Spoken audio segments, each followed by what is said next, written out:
What's going on YouTube? It's your boy RJXP, aka the Enlightened Gamer, and welcome to the first of many reviews on the channel. Today I'm reviewing Resident Evil Revelations 2. I know the game's kinda old, it came out early 2015, it's already May, but I don't care, it's on a list of games I had to review for this year because I'm trying to make a top 10 for this year. But I'm rambling, so let's go and let's jump into the review.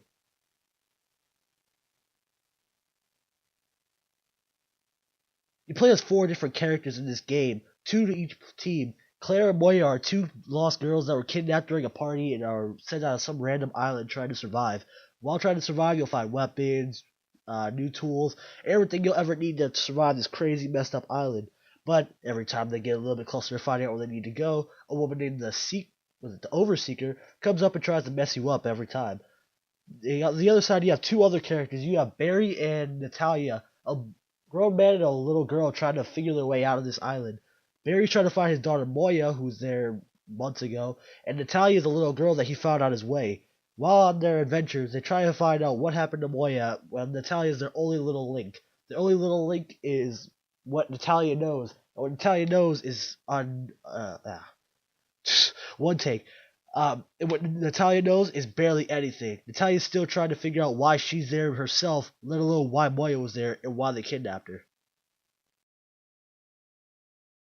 This game is your classic over-the-shoulder, third-person survival horror game. Through this game, you'll fight monsters, creatures, boss fights, big things, little things. But the iconic, cool thing they did in this Resident Evil is that even though you get to play as both characters cannot do the same things. When you're playing as Barry can have guns, but since Natalia's a little girl, Natalia won't look at the guns. Natalia can pick up ammo and hand them to you, but other than that, Natalia pretty much points out the zombies. For some reason, Natalia has this power where she can see zombies through walls, through anything she sees. Natalia's a cool little girl, but then we go over to Claire. Claire and Moya are 2 different people. Claire can use guns, use knives, use everything else, where Moya is scared of guns for some reason. I can't actually remember, but she doesn't touch them. She uses a crowbar, and she also can use a flashlight. That creates co-op opportunities. The cool part about this game, the co-op is perfect. You sit in the same room, you have split screen, you have your friend watching one side while you have the other. One can have the gun, one can have the brain, and you can switch off whenever you want, which made the game fun and enjoyable.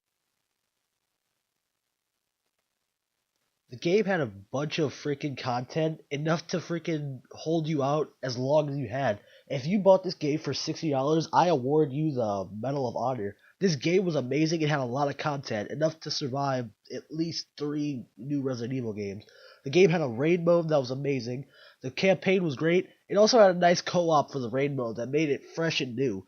The raid mode actually did have few little things that kind of made it unappealing because they had more Resident Evil 6 maps and Revelations, but that was something that I could look past really easily with all the weapons and stuff. The only problem that I didn't have with this game is that the game's campaign was episodic. Not that I had to buy episodes, but that it was kind of weird and cool at the same time that I had to end it with like a little cliffhanger, and that every time it had like a to be continued type feel to it, like a soap opera. Experiencing this game, I had 0 frame drops and 0 glitches. It amazes me that this is a third-person action shooter where I didn't walk through walls or anything. After a year of Assassin's Creed Unity and Dying Light, even though that just came out, this gives me hope that the next games will be great. This Resident Evil, even falling off of things that you were not supposed to be on, I didn't fall into a hole. I didn't walk through a wall. I couldn't see my friends through the windows while walking into them.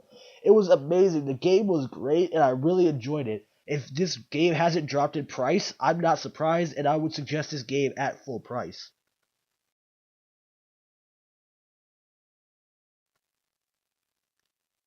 There wasn't a lot of things I hated about this game. If anything, I was smelling Game of the Year throughout this whole thing until a few new games came out. But honestly, I would definitely put this really high at the top of my top games of 2015 list at the end of the year.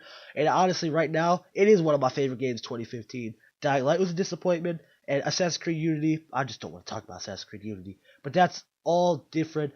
This game, I give it a solid 7 out of 10, which a lot of games haven't gotten in a long time.